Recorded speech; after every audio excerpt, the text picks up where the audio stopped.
Hi, I'm Kevin Irvine, and I'm a disability rights advocate. I'm going to tell you about private taxi service and the rights of people with disabilities, including older adults with physical, sensory, mental, and cognitive impairments. The Americans with Disabilities Act, or ADA, is a civil rights law that protects the rights of people with disabilities when using private taxi service, including limousine service. Title III of the ADA covers some types of taxi vehicles and all private taxi service.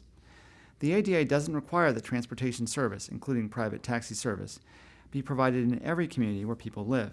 However, if private taxi service is provided, it must comply with some limited ADA requirements for accessibility for people with disabilities.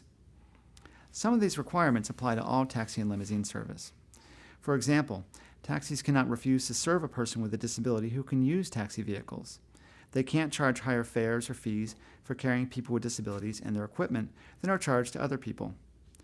Taxi drivers must provide assistance with the stowing of mobility devices such as wheelchairs and walkers. They also must allow service animals to ride with passengers with disabilities.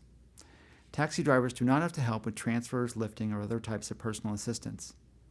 ADA requirements for accessible taxi vehicles are more limited. Taxi companies are not required to have accessible vehicles if they only purchase new or used sedans or used vans. However, if a taxi company purchases any new vans, including minivans, then it must buy accessible vehicles unless the company is already providing equivalent service to people with disabilities. To figure out if a private taxi company is providing equivalent service to passengers with disabilities who need an accessible vehicle, you need to look at its system as a whole. All aspects of the accessible service must be the same as the service provided for someone who doesn't need an accessible vehicle. This includes response time, fares, service areas, hours and days of service, availability of service, and reservations. Taxi companies with accessible vehicles have to keep features like lifts, ramps, and securement systems in good working condition and fix them quickly when they are not working or damaged. All people involved in providing taxi service, including reservations and dispatch employees, must be trained to proficiency in serving customers with disabilities in relation to their duties. For example, this means that taxi drivers must be trained in how to use and maintain accessibility features and equipment in accessible vehicles. They also must be trained in proper securement of mobility devices, sensitive and appropriate interaction with passengers with disabilities, and understanding the requirements of the ADA.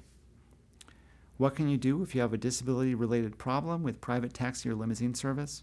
First and most important is to let the company know about any problems. If you can, send your complaint in writing by sending an email, a letter, or through the company's website. Give them as much information as possible, description of what happened, date, time, location. Keep a copy of whatever you send for your records. Also, many taxi and limousine companies are licensed and regulated by the cities and towns in which they operate. Check with your local government office to find out if they act on complaints about private taxi or limousine service. For more information about this and other topics, contact Equip for Equality at 800-537-2632 or visit equipforequality.org. Thank you.